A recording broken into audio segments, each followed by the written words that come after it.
Autismo tá na moda, ele não tem cara de autista, os médicos veem autismo em tudo. Agora tudo é autismo, epidemia de autismo, gente dizendo que é autista para ganhar direitos. Teve até o caso de uma pessoa no shopping que não tinha autismo e disse ter para usufruir de direitos que pessoas com autismo têm. Eu não sei vocês, mas eu fico chateada quando eu escuto coisas desse tipo. Mas também quem é que não fica, né? Quando você tem um desafio, uma dúvida, um problema para resolver, você vai em busca, você observa e ainda se depara com coisas desse tipo, com conselhos desse tipo. E você então, que já sabe que realmente convive com autismo, que já tem o diagnóstico do seu filho, do seu aluno, do seu paciente, de conhecidos seus e precisa ficar ouvindo esse tipo de coisa em meio a tantos outros desafios que você já tem. Com autismo acontece muito isso, é ou não é? Então e aí? Tá na moda? Tem muita gente recebendo diagnóstico sem ter? É impossível diagnosticar ou identificar sinais em crianças pequenas, menores de 5 anos, menores de 2 anos. Diagnóstico em adultos que falam, que trabalham, que se casaram, que tiveram filhos. Isso é possível? Tem mesmo por aí mais gente com diagnóstico do que deveria? Ou será que é ao contrário? Qual é a verdade sobre isso? Eu vou te dar a resposta agora nesse vídeo. Vamos lá? Os sinais para você identificar, saber ou pelo menos levantar suspeita de se uma pessoa tem autismo ou não e poder tomar as providências que são necessárias. Eu vou te mostrar e vou te dar exemplos de sinais, de características para te ajudar a identificar. São sinais que quaisquer pessoas podem identificar. Seja você professor, pai, mãe, amigo, que convive com crianças pequenas e aí desde bebês, crianças pequenininhas, até já crianças maiores, pré-adolescente, adolescente e na vida adulta. Eu quero começar quebrando mitos muito importantes que as pessoas com autismo, que toda a nossa sociedade precisam que sejam quebrados imediatamente. Autismo não está aparecendo mais ou sendo mais identificado porque está na moda. E será que é possível também identificar sinais de autismo em crianças pequenininhas? 1 ano ou 1 ano e meio? É possível sim. É uma grande mentira que você tem que esperar até 5 anos, até 7 anos para identificar autismo. Outra mentira que você pode ouvir por aí é que tem muitos adultos que estão suspeitando que tem autismo, que identificam características, mas que não têm o diagnóstico ou então que tiveram um diagnóstico depois de adultos. Ah, mas eles falam,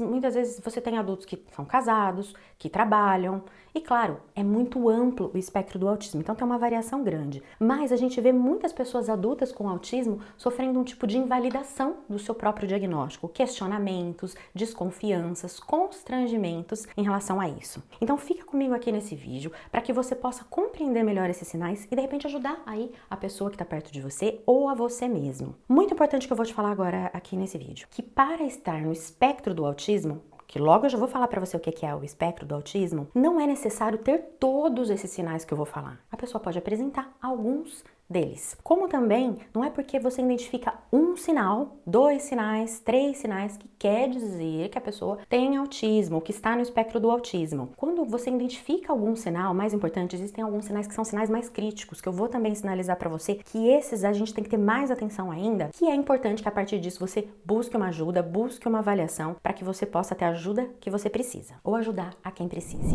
Então já aproveita, deixa o seu like aqui no vídeo, para o YouTube mostrar para as pessoas que esse conteúdo é importante, que as pessoas precisam saber mais sobre isso, e aproveita e já se inscreve no canal, ativa ali o sininho para receber a notificação toda vez que a gente soltar um vídeo novo. É muito importante que você conheça os sinais mais emblemáticos que acontecem muito e que são fáceis de perceber. Como assim fáceis de perceber, Maria Cláudia? São fáceis porque você consegue observar na escola, em casa, não importa se você é um profissional da área da saúde, da educação, se você é mãe ou pai, ou se você não tem experiência com crianças. Então eu vou começar destes sinais, que também você pode observar desde crianças muito pequenas até adolescentes e adultos. O primeiro deles é dificuldades de interação social.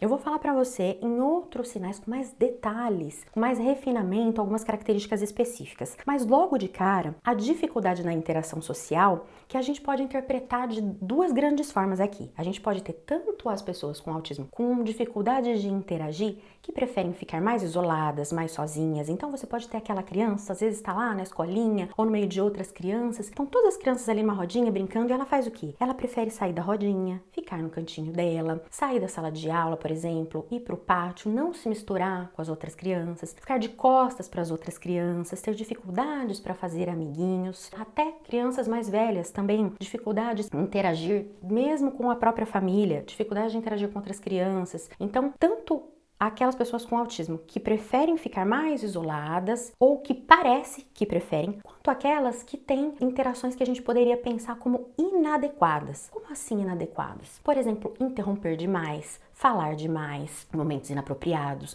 falar muito alto num lugar que não pode falar muito alto e falar sem parar, dificuldade de reconhecer as emoções das pessoas, dificuldade de compreender piadas, mesmo querendo ali interagir, estar entre outras pessoas. Quantas crianças com autismo, adultos com autismo relatam que querem interagir, mas, por exemplo, não sabem como chegar em uma rodinha e falar: oi, tudo bem? Não sabem iniciar uma conversa, têm dificuldade com isso. Então, não é verdade que sempre as pessoas com autismo não querem ou não gostam de interagir. O que pode acontecer é que há uma dificuldade. Já também relacionado com isso, então, nós vamos para características, dificuldades no uso do olhar.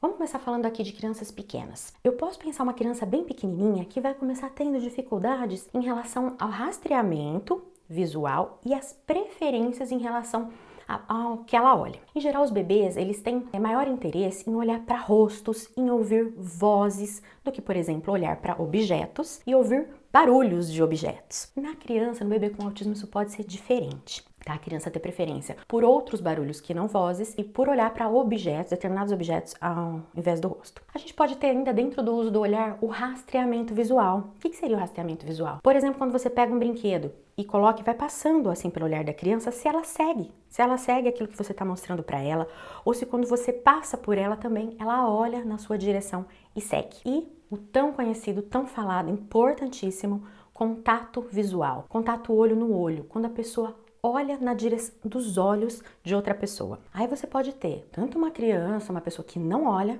muito difícil ela conseguir fazer algum contato visual, ela fazer algum contato visual, como aquela que olha bem rapidinho e desvia o olhar. A gente tem crianças que, além da dificuldade do contato visual, também tem aí um comportamento atípico, sensorial, visual diferente. Então, às vezes, olha assim, ó, meio de lado para você, ou parece que ela tá te olhando e tá olhando através de você, não diretamente no seu rosto, nos seus olhos. Algo que os pais relatam bastante também, que a gente observa no dia a dia, é que muitas vezes a criança parece surda. Às vezes esse é o relato dos pais, né? Que a criança parece surda, que ela não escuta.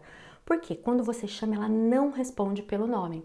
Então você chama Maria, Maria, e ela não olha. Claro que nem sempre, 100% das vezes, quando você chama uma criança menor ou maior, um adulto, ele olha. Mas a gente tem uma média aí de que a cada 10 vezes, 8 vezes, a criança olha, por exemplo. Agora, se você chama 10 vezes e a criança não olha, se você chama 10 vezes, ela olha uma vez, você chama ela pelo nome, às vezes você vai entregar alguma coisa, um brinquedo para ela tá de costas para você e você chama e ela não olha. Então, não responder ao nome ou parecer que não escuta o que você está falando. Só que ao mesmo tempo você chama pelo nome dela, ela não olha, mas aí se cai alguma coisa, ela olha rapidinho. Isso quer dizer o quê? Que ela ouve, mas que ela não respondeu ao chamado do nome. Outra característica é o atraso de fala ou de comunicação e linguagem.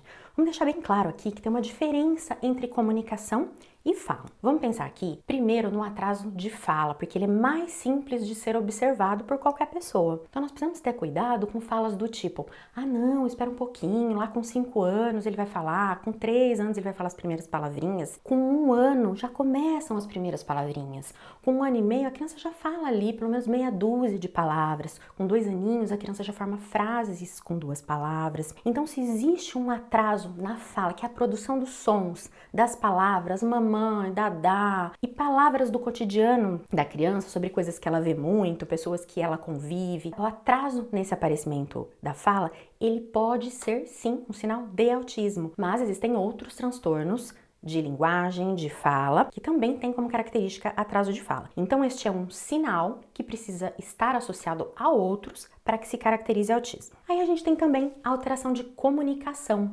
Dentro da alteração de comunicação, nós podemos ter várias características aqui que eu vou falar para vocês. A comunicação, ela não necessariamente envolve falar palavras. Pode ser olhar, por exemplo, quando é chamado pelo nome, apontar para pedir algo, apontar para compartilhar alguma coisa, fazer perguntas, às vezes sem falar, fazer assim para outra pessoa. A mudança de entonação da sua voz, a forma como eu me posiciono para frente, para trás, todos os gestos que eu faço, expressões faciais, tudo isso envolve comunicação. Algumas características comuns que envolvem, então, as dificuldades de comunicação no autismo, em especial comunicação social, são, por exemplo, falar na terceira pessoa. Como assim falar na terceira pessoa, Maria Cláudia? Muitos pacientes que eu tive, por exemplo, ele vai pedir água.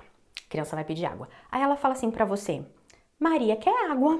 Maria quer água. Quer água. Maria quer água. Não, eu quero água. Então a criança se refere a ela mesma na terceira pessoa. Claro que isso pode acontecer até determinada idade, mas depois essa característica, em conjunto com outras, começa a chamar muito a atenção e aí vai sim fazer parte de um quadro de atraso. Outra característica são as repetições de fala, ou as famosas ecolalias. Nós temos vários tipos de ecolalia. Eu vou falar aqui 3 tipos de ecolalia para você, para ficar mais simples, caso você ainda esteja começando na área de autismo, mas a gente pode ter funções comunicativas várias, diversas para as ecolalias. O que é ecolalia? É repetição da fala de uma outra pessoa, de filmes, de desenhos animados. Então, às vezes a criança, ela fica repetindo a fala de um desenho, ou ela fica repetindo a fala da Peppa Pig. Então, uma paciente minha que muito, ela falava: menino, o menino, não pode, menino, o menino. Tem crianças que repetem números o dia inteiro. Eu já tive paciente que, em época de eleição, ele sabia o nome de todos os políticos, o número, as frases de bordão. Quando a criança repete falas e às vezes até na mesma entonação dos desenhos animados, por exemplo, e dos filmes que ela assiste. Então, rapidinho, só para você saber que existe 3 tipos de ecolalia. Eco é de repetição e lalia de fala. Então, ecolalia, repetição da fala. A gente pode ter a mediata ou tardia, que é o quê? Você fala alguma coisa para a criança hoje e ela continua, ela repete amanhã, ela repete daqui um mês, daqui anos, às vezes as mesmas palavras, as mesmas frases. Aí a gente tem a imediata, quando você acaba de falar e a criança repete. E tem um outro conceito que já fica mais complexo, eu não vou avançar demais nele, que é a ecolalia mitigada, que tem aí já uma relação maior com o contexto, uma intenção comunicativa mais evidente, muitas vezes outros recursos de comunicação, a criança já muda a entonação da voz, ela já pode acrescentar algo mais à frase que ela fala.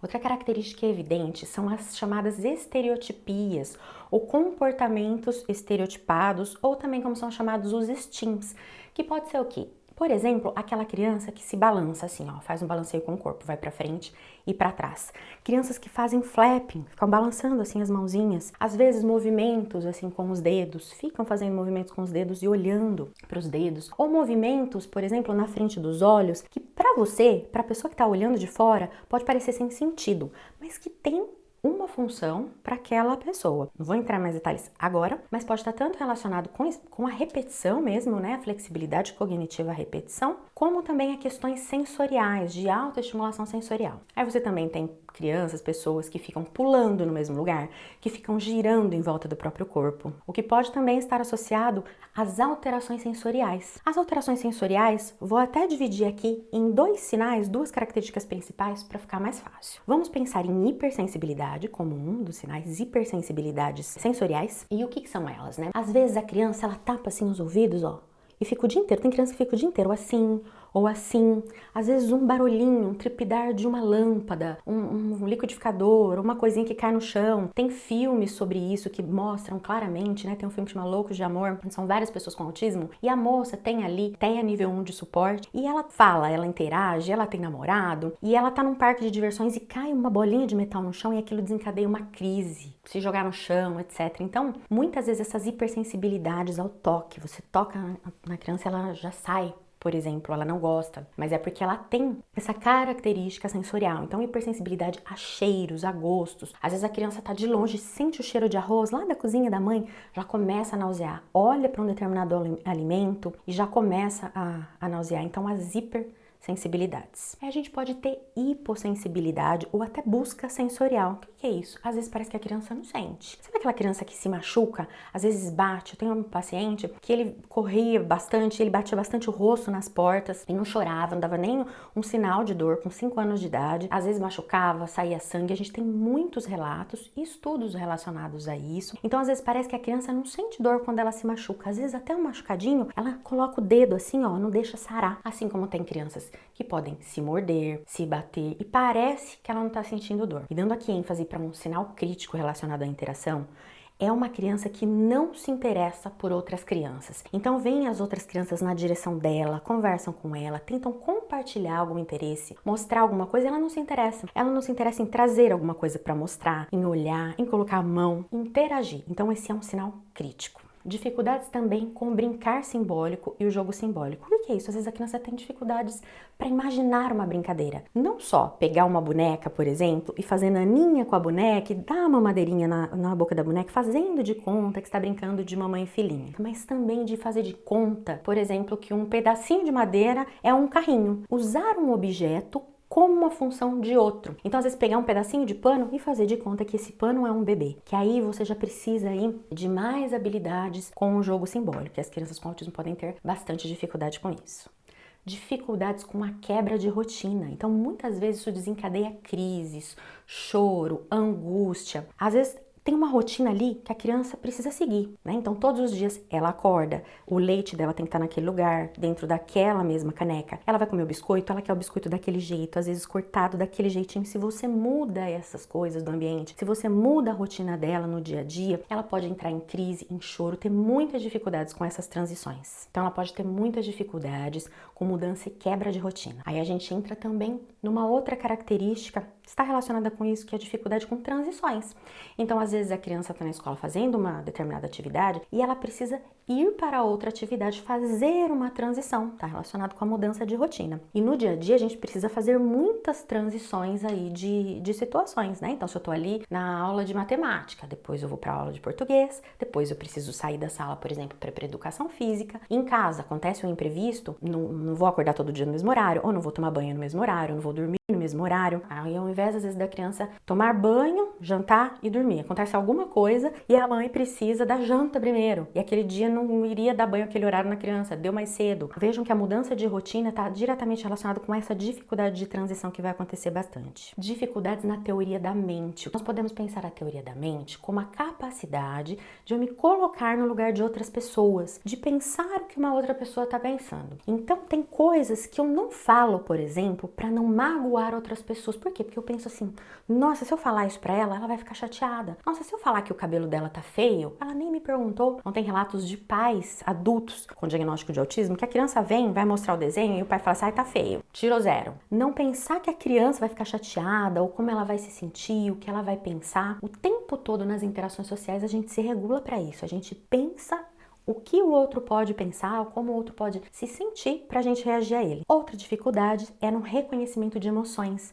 Então é de entender mesmo pelas expressões faciais, corporais, pelo tom da voz, se ela tá alegre, se ela tá com raiva, triste, surpresa. Você vai ter isso, é claro, o espectro de características, ele é bastante amplo. Ele vai desde características mais tênues, mais difíceis de perceber, até características mais graves, em maior número, onde é necessário maior suporte aí para ajuda, né? A gente tem 3 níveis TEA de suporte, então tem uma variação grande. Então você pode ter desde pessoas que não entendem, desde o mais básico mesmo, uma expressão de tristeza ou de felicidade, outras que até entendem, mas que aí se você mostra, por exemplo, uma figura, uma imagem, uma fotografia de alguém surpresa, né, com expressão de surpresa, a pessoa já não consegue compreender. Ou que pessoas que compreendem isso tudo, mas durante uma conversação, né? Imagine um adulto numa conversa num relacionamento amoroso, numa entrevista de emprego, não reconhecer aí as expressões faciais da outra pessoa traz dificuldades para o dia a dia. Outra característica pode ser dificuldade com metáforas e expressões de duplo sentido. Então, por exemplo, a mãe de um paciente meu que falava assim, Maria Cláudia, outro dia eu falei pra ele, nossa, fulano, você me deixou numa saia justa.